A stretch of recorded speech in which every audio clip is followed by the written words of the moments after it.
This is the Ielts listening test. You will hear a number of different recordings and you will have to answer questions on what you hear. There will be time for you to read the instructions and questions, and you will have a chance to check your work. All the recordings will be played once only. The test is in 4 parts. At the end of the test, you will be given 10 minutes to transfer your answers to the answer sheet. Now turn to Part 1.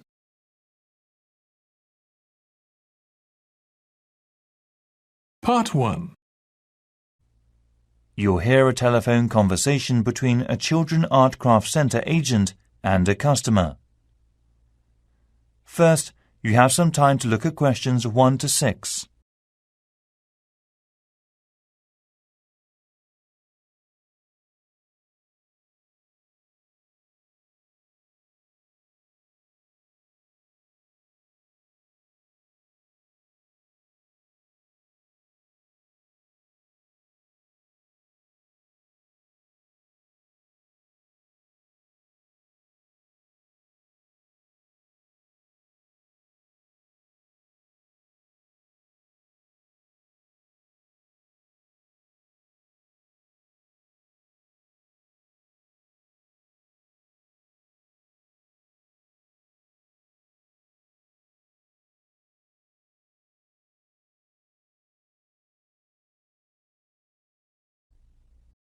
Listen carefully and answer the questions 1 to 6.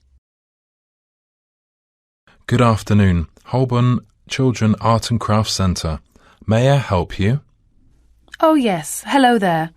I'm interested in the children's handcraft class. Can I have a little more information, please? Do you mean the art and building workshops? Yes, a friend of mine mentioned them. Your company workshop is offering a creative mind through painting and building. Is that right? Yes, of course. First of all, we run the class every Friday between 1 p.m. and 2:30 p.m. after our lunch break. Good. And what ages are the classes available to? Well, children aged 5 to 7 are fine, but all children should be accompanied by a parent. Fine, of course. So how much is the class? Let's see. It's £15 per child with £3 off for over 2 children from the same family. Oh yes, that's very reasonable. And where exactly in the main hall are they held? They're in the centre of the hall. Could you give me the full address? Yes, it's Amherst House. Right. And that's on Glasgow Street. Could you spell that for me, please? Sure. Glasgow Street. Thank you, lovely. We have a security entrance, so you should press the red button for going outside. Don't press the black button, please. It's for staff only. OK. And one more question. Is there any parking available nearby? The back of the garden is probably the best place to park. The parking charge is £2 per hour. OK. Would it be possible to book it now? Yes, certainly. You can do that at the information centre. Great. Before you hear the rest of the conversation, you have some time to look at the questions 7 to 10.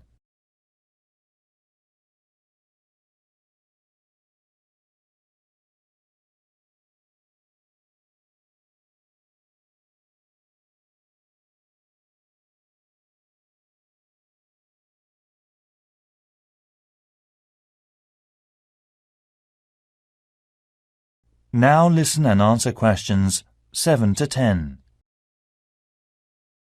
Do you also offer art programmes? Sure. I will give you information about the next 2 art workshops. On October the 17th, there's a warship building workshop. Oh, that sounds great. We will be using clay, so just make sure the child is wearing suitable clothing.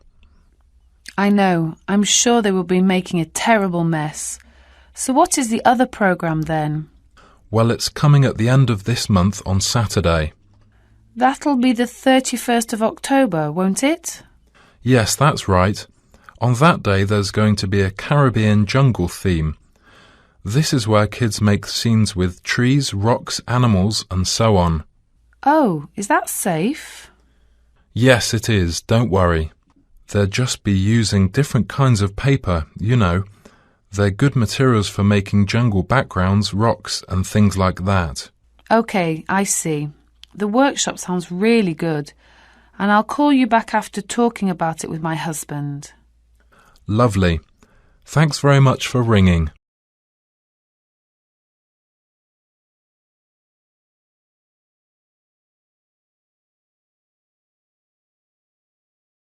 That is the end of part 1. You now have 1 minute to check your answers to part 1.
Part 2.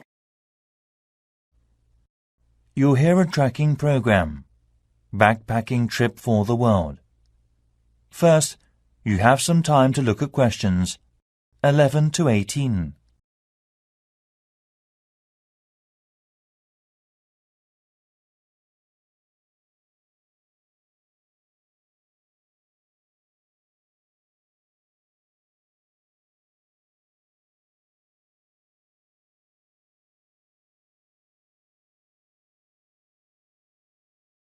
Now listen carefully and answer the questions 11 to 18. Hello. My classmates and I, we are travelling from Asia. We are staying here in London for a couple of days, and we need to know about the local bus or sightseeing bus services. Actually, we're hoping to do a few excursions in London. OK. Well, I can give you lots of details about all sightseeing buses going from Leicester Square in the centre of London. This leaflet will be very helpful for you, but I can tell you some of the main things. We're here on Tottenham Court Road. You can save some money and do a bit of exercise by walking down Charing Cross Road for about 15 minutes. There are movie theatres and many souvenir shops around there. Are there any local buses that go there? Actually, we're exhausted and have lots of unpacking to do. Sure, you can take the 381 or 108 bus from across the road. It takes about 5 minutes. Or you could take the tube and head south on the Northern Line, but remember the tube is more expensive than the bus. It's up to you. Thanks. By the way, is the British Museum around here? A friend of my friend recommended it to me. It is a great building in the UK, isn't it? Yes, it's so big. It's just around the corner, 3 minutes by foot. There are a number of interesting exhibitions. Basically, the Great British Museum is a museum of splendid heritage, human history and culture in London. So its collections, the number of which is more than 7 million objects or so, are among the largest and most comprehensive in the world, and originate from all continents, illustrating and documenting the story of human culture from its beginning to the present. Amazing! 7 million objects? How much is the entrance fee? It's free of charge. Really? Why? I'm just wondering. Because the British government manages the national culture policy for educational tourism and culture services. OK, I see. So I'll go there first. Before you hear the rest of the program, you have some time to look at the questions 19 to 20.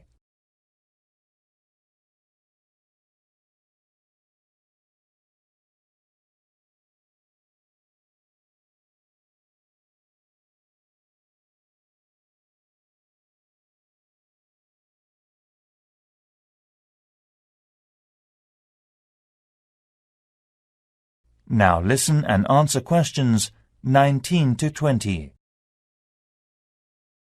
Anything else? Every year, our university runs an international backpacking contest as part of a scholarship, so we are travelling across Europe.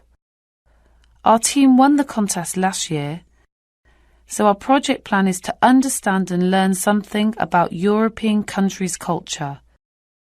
After travelling, we should hand in a report to the authority of the university. Great. I will give you my company email address. If you need help, contact me any time. You got a pen? Thank you so much indeed. jonathan.rose@londontravelguide.co.uk. Say again, please. How do you spell your name? OK. JONATHAN.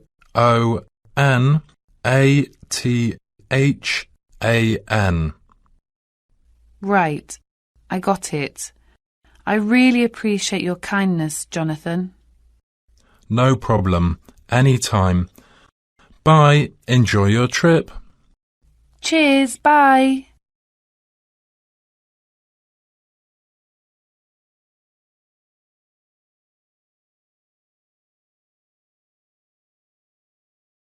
That is the end of part 2. You now have 30 seconds to check your answers to part 2.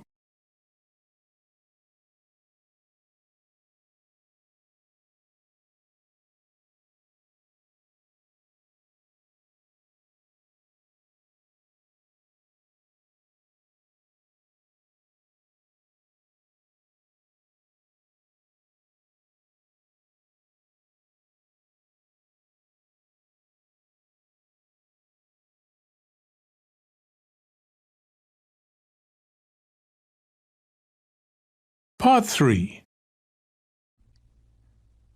You'll hear a conversation between student Tom and a tutor about a marketing mix program. First, you have some time to look at questions 21 to 26.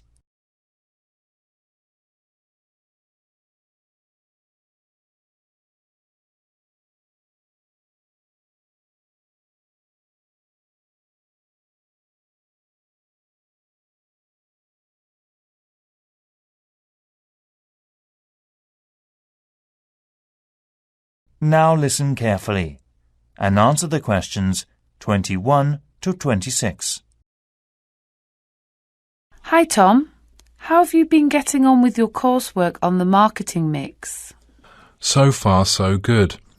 And I've been trying the varied approaching of the targeting last group for studying. Can you tell me how the coursework is going?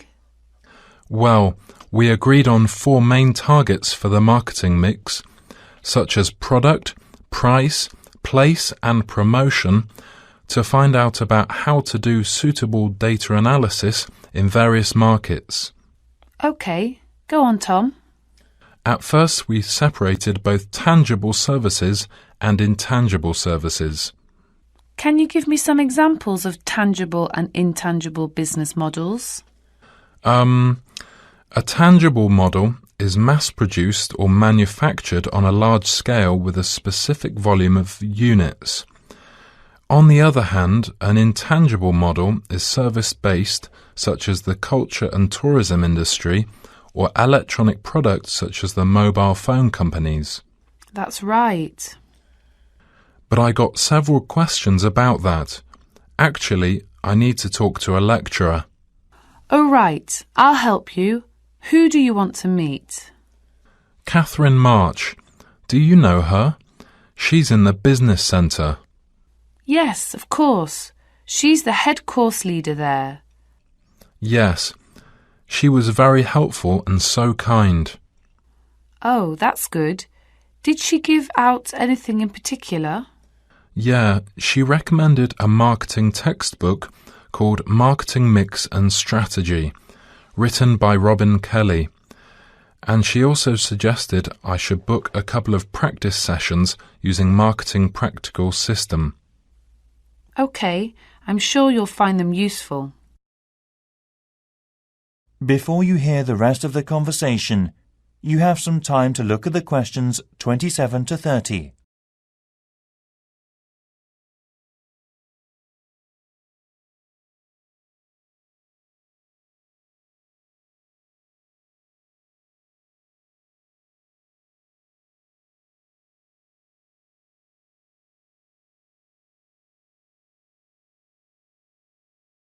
Now listen and answer questions 27 to 30. And of course, do you know what is related to marketing mix? Sure, it's the 4 C's. I was just wondering about that actually. It's for a customer-focused marketing mix known as the 4 C's: commodity, cost, channel and communication. So, what is the actual meaning of them? Right. Commodity is the product for consumers, and cost is normally spending money or expenses, like selling cost, product costs, and purchasing cost. And channel means a flow or doing process. The last one is communication, which smoothly operates as give and take during marketing. Are you following me, Tom? Yes, it's still a little unclear. Actually, I need to do some further reading on the concept of marketing. Oh, yes. Well, I got hold of a copy of the McCarthy and I thought it was great, but the campus bookshop said it was out of stock. The library has an old version, but is not as useful, and I'm afraid I've lent my copy to another student. I'll give it to you next week when I get it back. OK, Tom? Thank you. No problem. Anyway, your writing style is very clear, and you've included lots of interesting, personalised explanations of your target area. And you've just got a couple of solutions for some additional cases on targeting. They are not too bad. I see. Could I just ask, which reference book would you recommend? Well, I'd go for something like Critical Analysis Review. Have you heard of it? Well, it's the first time I've heard that title. It's about markets within different zones and contains statistics on their specific areas of work. Oh, well, I can get them from the online journals too. Great. Clearly, I think you should aim to cite more research data published later than 2005. OK, that's not so difficult. When do you want that done by? Oh, relax, Tom. Take your time. You should complete it by the end of this term, and I think you should note down its main draft proposal. Yeah, well, I'll certainly try. When would the deadline be for that? My advice would be to get it done before you begin the research. OK, I'll do that then. See you soon. Good for you, Tom.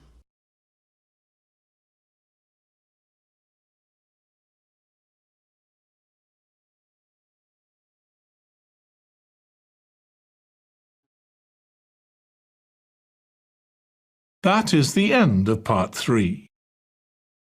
You now have 30 seconds to check your answers to part 3.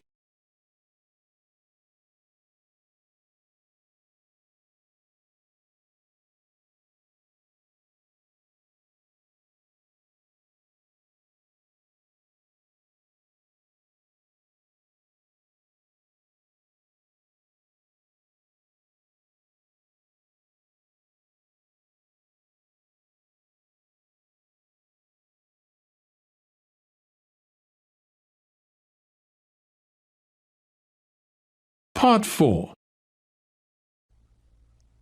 You'll hear part of a lecture given by an anthropology professor. First, you have some time to look at questions 31 to 40.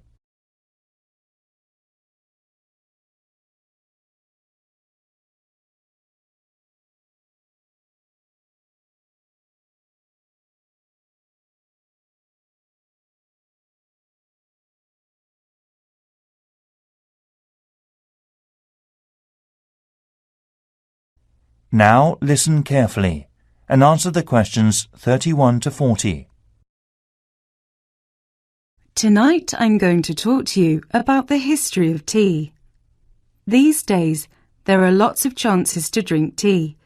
Perhaps you enjoy drinking ready-made tea. Tea has been an important part of traditional hospitality rules all over the world for several centuries. Tea originated in China and was so popular that hundreds of people operated ceremonies in Eastern Asia. In Europe, tea was first imported by British sailors through northwestern Europe. It was then delivered by Dutch maritime traders in the 16th century. At that time, tea became available via Moscow from the Far East to Europe.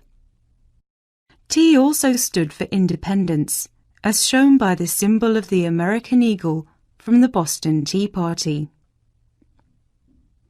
In the last 400 years, tea leaves became available and practical throughout Asia and Europe. But the way people drank tea was changed a little. The Chinese regarded the quality of the leaves and utilized them as a vital part of their medical care. Other people added hot water, milk, sugar, spices like cinnamon and herbs like mint or sage to their tea. The variations of tea are unlimited. For instance, sesame oil is added to milky tea on chilly mornings in Western Sudan. Unlike coffee, English tea has acquired a good reputation as a therapeutic drink that enhances the body condition. Actually, in European and Arabic countries, as well as in the Middle East and Russia, tea was considered a restorative and health-giving plant for a long time. According to Cornelius Blanchart, a physician from Holland, mentioned that to keep good health, people should drink at least 8 cups a day. However, over 50 cups a day could cause severe health problems. While European coffee houses were frequented by men for things such as business meetings, middle-class women spent the tea time with guests in the house. With the arrival of the 19th century, the price of tea decreased, and the common people took the chance to drink tea with enthusiasm. Luxury tea was sold in tea bags, which were made of cotton to suit the upper classes. Nowadays, although tea and coffee consumption has become a significant part of society, a few Islamic groups prohibit drinking tea because it contains the stimulant caffeine. From the Middle Eastern tradition of the nomadic Bedouin, guests are served with tea topped with cardamom and glasses of sugared tea, refilled by the host in the guest tents. For over 1,000 years, Arab traders have been bringing the tea culture of Islamic customs to northern and western Africa. The tea was boiled with a lot of sugar for a long time. In India, tea drinking keeps an important custom of daily life going. The Indians are accustomed to drinking it with milk. Chai, as they call it, means boiling milk, adding tea, sugar and some spices. This process of making tea has spread throughout the world. Surprisingly, the custom of making tea mixed with milk or water in cafes has been carried over to the preparation of instant beverages. Today, at conferences and seminars in Britain, tea remains the most commonly served beverage. Okay, that's the end. Are there any questions so far? That is the end of Part 4. You now have 1 minute to check your answers to Part 4. That is the end of the listening test. In the Ielts test, you would now have 10 minutes to transfer your answers to the answer sheet.